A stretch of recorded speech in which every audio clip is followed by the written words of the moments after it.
Mesdames, Messieurs, bonjour et bienvenue pour l'essentiel de l'actualité des ce lundi. Au total, 100 vaches ont été pillées par des bandits armés non identifiés dans les villages des Mouho, situés dans la localité des Luhanga. Nous sommes dans les groupements Bachali Mokoto en territoire de Massissi. Un enfant d'1 an a été assassiné dans la nuit du dimanche à ce lundi dans les quartiers Boudjovu, en commune de Karissimbi. Selon des sources proches de la victime, l'enfant Lionel, unique fils de Gervais Konzi, ancien coordonnateur dans les districts de Rutshuru, a tragiquement perdu la vie. Âgé à peine d'1 an et 3 mois, le petit Lionel a été touché par balle cette nuit-là. Vous suivrez dans l'actualité du jour le père de la victime. Deux présumés auteurs de l'assassinat du coordonnateur de la Radio Marie à RDC Goma ont été arrêtés par les services de sécurité. C'est lundi 30 septembre 2024. L'un des meurtriers a déclaré qu'un montant de $5 américains lui avait été remis pour exécuter sa mission. Vous le suivrez dans l'actualité. 10 jours. Le ministre de la Santé du Rwanda a annoncé vendredi la présence du virus Marburg dans les pays. Selon un communiqué publié dans la soirée, 6 décès ont été enregistrés et 26 cas confirmés. Dans l'actualité du jour, le docteur Sambo, représentant de MSF en République démocratique du Congo, va donc expliquer cette épidémie à la porte de la ville de Goma. Et puis pour finir, une centaine d'anciens étudiants de l'Université libre de pays de Grand Lac ILPGL sont descendus dans la rue. C'est lundi 30 septembre 2024 dans la ville de Goma, chef-lieu de la province du Nord Kivu. Des détails à suivre dans l'actualité du jour. Messieurs, dames, nous restons la référence des informations à l'est de la République démocratique du Congo. Vous êtes nouveau sur cette chaîne. Commencez d'abord par vous abonner. On se retrouve dans la deuxième partie de cette vidéo.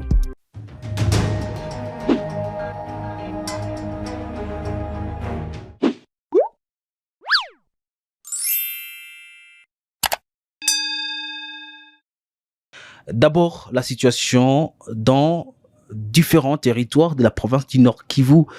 Au total, 100 vaches ont été pillées par des bandits armés non identifiés dans les villages des Mouho situés dans la localité de Luhanga, groupement Bachali Mokoto en territoire de Massissi. Cet incident s'est produit lors des incursions survenues au cours du week-end dans cette partie de la province du Nord Kivu. D'après Emile Toumaini, un éleveur de la région, le vol de bétail se multiplie de plus en plus dans cette zone de la chefferie de Bachali. Selon lui, en cette période marquée par des affres de la guerre entre le M23 et les forces loyalistes, de nombreux cas de pillage de vaches sont enregistrés en masse.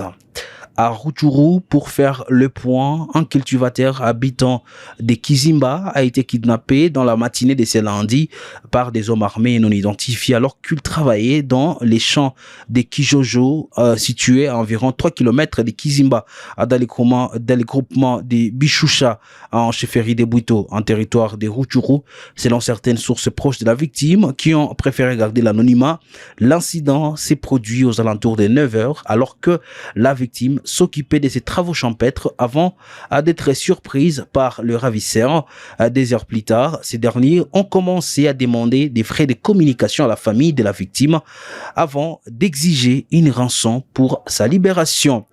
À Goma, nous allons y rester pour parler de cette insécurité qui bat record. D'abord, un enfant d'1 an qui a été assassiné la nuit du dimanche à ce lundi 30 septembre 2024 dans les quartiers Boudjovu en commune de Karissimbi. Selon des sources proches de la victime, l'enfant Lionel, unique fils de Gervais Konzi, ancien coordonnateur dans les districts de Rutshuru, a tragiquement perdu la vie, âgé d'à peine 1 an et 3 mois. Le petit Lionel Konzi a été touché par balle cette nuit-là, alors que le malfrat tentait de cambrioler la maison où il vivait avec sa famille. Le jeune garçon a succombé à ses blessures, selon les sources proches de sa famille. D'ailleurs, les pères de la victime s'expriment ici. Pamoja na machozi nimepoteza mtoto siku ya kuamkia leo, siku ya kwanza. alifika ndizi wanazoea kuopere maoperasyon zao ya quelqu'un voisin mzalendo akitusaidia kupiga masasi ile mareturu ya basa sikitara mtoto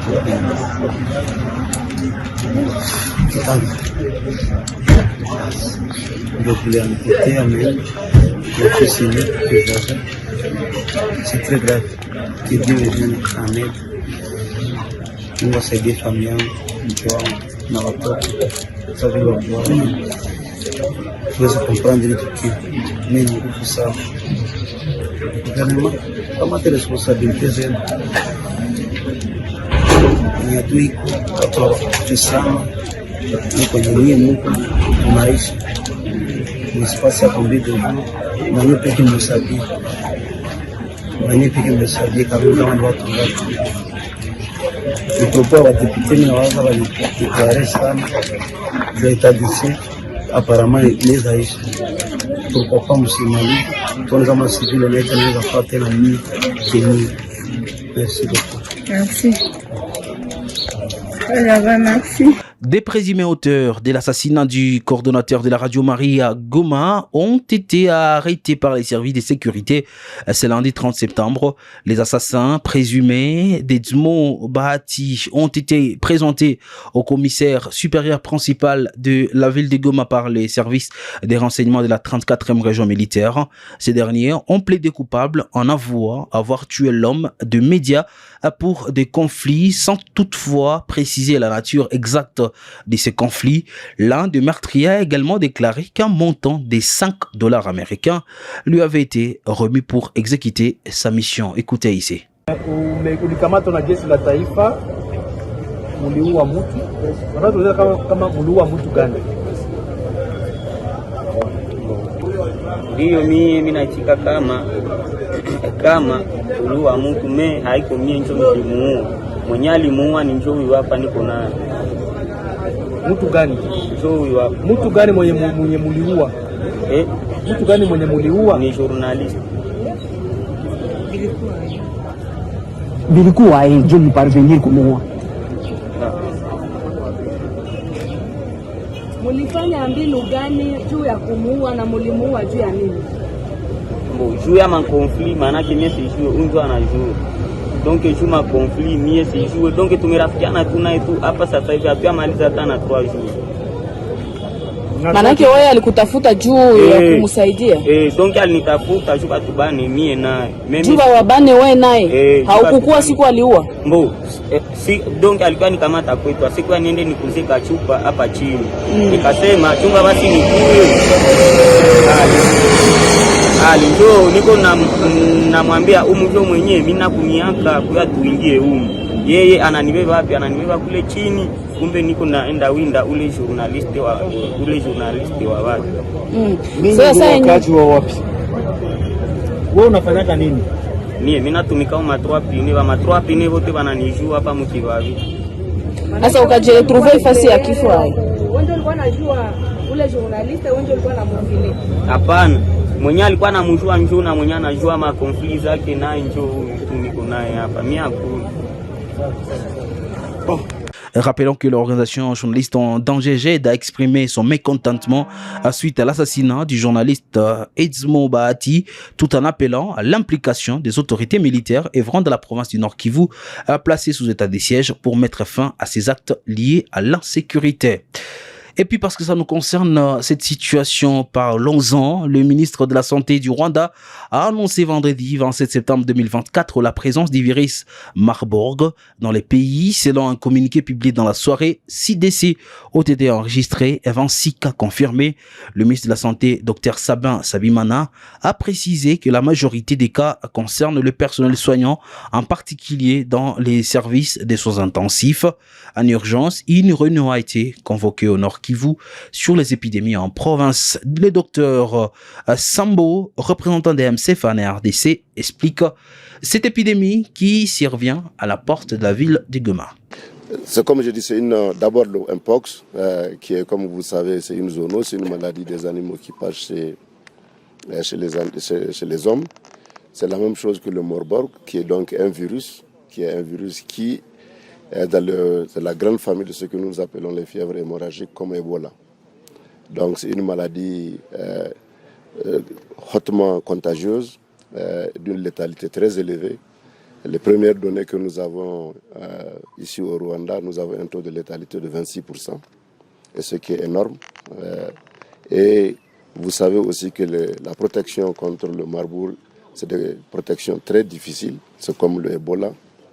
Et nous ne voulons pas que cette nouvelle maladie vienne compromettre nos efforts de réponse actuels contre le Mpox.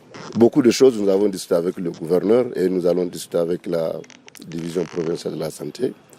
C'est de surveiller nos postes d'entrée, c'est de faire beaucoup de surveillance épidémiologique, faire en sorte que s'il y a un cas qu'on le détecte au point où il va rentrer, puisque la maladie n'est pas encore chez nous. Donc les plus grandes mesures, c'est de faire en sorte qu'elle ne rentre pas. Mais même si elle rentrait, c'est de faire en sorte qu'on détecte le cas rapidement, qu'on l'isole, qu'on retrouve les contacts de ce cas-là et qu'on puisse éteindre avant que ça ne prenne des proportions inquiétantes.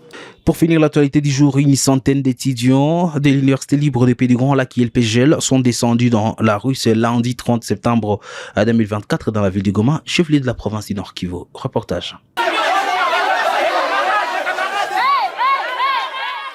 Calico en main et scandant des chants hostiles à l'université, ces étudiants réclament leur diplôme de fin d'études en médecine. Il s'agit des promotions 2021-2022 et 2022-2023. Ces médecins se disent bloqués dans les recherches d'emploi après avoir passé 7 ans à l'université en raison de l'impossibilité d'obtenir leur diplôme. Selon eux, l'université leur demande d'attendre jusqu'en 2027 pour obtenir leur diplôme. Une situation jugée inacceptable par le manifestant. Je réponds au nom de Jacob Chikala James. Je suis venu ici pour réclamer le diplôme. Je suis de la promotion 2021-2022 et ça fait longtemps qu'on a fini et on demande le diplôme et l'ILPG est capable de nous le produire. Nous avions fini dans l'ancien système, on nous a viré dans le système LMD. Quand LMD est en train d'entrer, on nous a viré. Donc nous sommes victimes de LMD.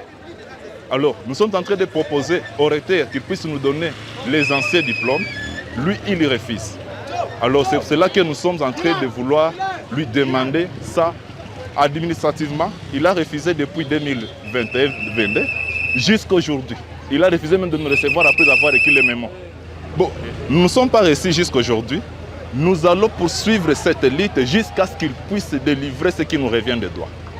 Étudiants ayant fini en faculté de médecine à l'ILPGL, on a eu le grade de docteur en médecine humaine. Mais nous avons un sentiment de regret qui se résume juste à un seul mot, qui est la déception. Notre université, notre très chère université nous a déçus. Jusque-là, ça fait une année et quelques mois, on a fini, mais jusque-là, on n'a ni relevé de cotes, ni attestation de réussite, ni diplôme de docteur en médecine. Nous voici en manifestation contre ce retard-là d'octroi de ces 3 documents qui influencent notre vie professionnelle. Jusque-là, on est en chômage. Dans les hôpitaux, nous ne sommes pas les bienvenus parce qu'il faut les SENOM. Les SENOM, c'est ce qui nous garantit que nous sommes bel et bien des médecins. Et jusque-là, à cause du retard que cause notre université, on est en chômage. L'institution dit que, bon, jusque-là, on n'a pas de suite favorable à nos demandes. L'université est muette quant à nos requêtes. C'est pour cela qu'on a décidé de faire une manifestation, de faire valoir ou de rendre visible nos demandes que nous faisons au sein de l'université. Concrètement, nous réclamons les diplômes de l'ancien système, d'autant plus que nous n'avons pas étudié dans le système LMD. On est venu nous imposer le système LMD et pourtant on était déjà à la fin, ce qui est devenu pratiquement très difficile de délivrer des diplômes. Ces étudiants ont pris d'assaut les bureaux administratifs de l'ULPGL, paralysant ainsi les activités académiques au campus Salomon.